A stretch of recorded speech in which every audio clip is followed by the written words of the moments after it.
आज घरातला सगळाच भाजीपाला संपला होता, तर त्यासाठी अगोदर सकाळी सकाळी जाऊन फ्रेश असा भाजीपाला आणला. तर आज खूप फ्रेश भाजीपाला मिळाला होता.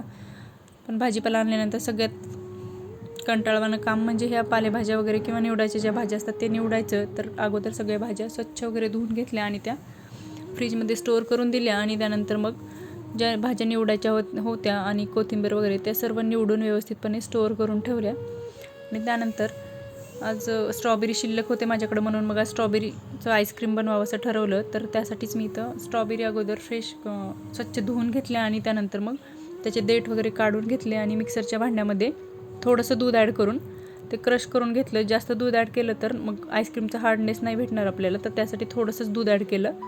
आणि हे सर्व झाल्यानंतर मग 1 ते 1.5 कप मी व्हिपिंग क्रीम घेतली आणि ती पण मिक्सरमध्ये ग्राइंड करून घेतली.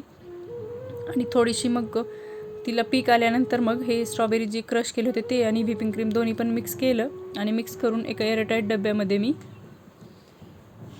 ते स्टोअर केलं आणि फ्रीजरमध्ये ठेवून दिलं. तर मी तर सकाळीच आईस्क्रीम बनवली होती, तर संध्याकाळपर्यंत ठेवलं होतं, म्हणजे 8 ते 9 तास. आणि त्यानंतर रात्रीच्या जेवणामध्ये मी एकदम सिंपल असा बेत म्हणून मग मसाले भात बनवलेला होता. आणि सिंपल असा मसाले भात आणि थोडंसं सॅलड असं जेवण वगैरे करून घेतलं. आणि जेवण झाल्यानंतर मग फ्रीजरमध्ये जे ठेवलेलं होतं आईस्क्रीम, तर ते काढून बघितलं आणि चेक केलं, तर आईस्क्रीम पूर्णपणे सेट झालं होतं. त्यानंतर मग आईस्क्रीम वगैरे काढून घेतलं आणि खूप सुंदर झालं होतं आईस्क्रीम.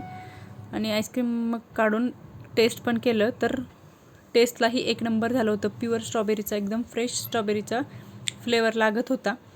थोडंसं आंबट गोड पण खूप छान झालं होतं. तर ही रेसिपी तुम्ही नक्की एकदा ट्राय करा. काहीच जास्त नाही, घरच्या सामानापासून एकदम छान आईस्क्रीम असं तयार झालं होतं. त्यानंतर आम्ही मस्तपैकी आईस्क्रीम एन्जॉय केलं.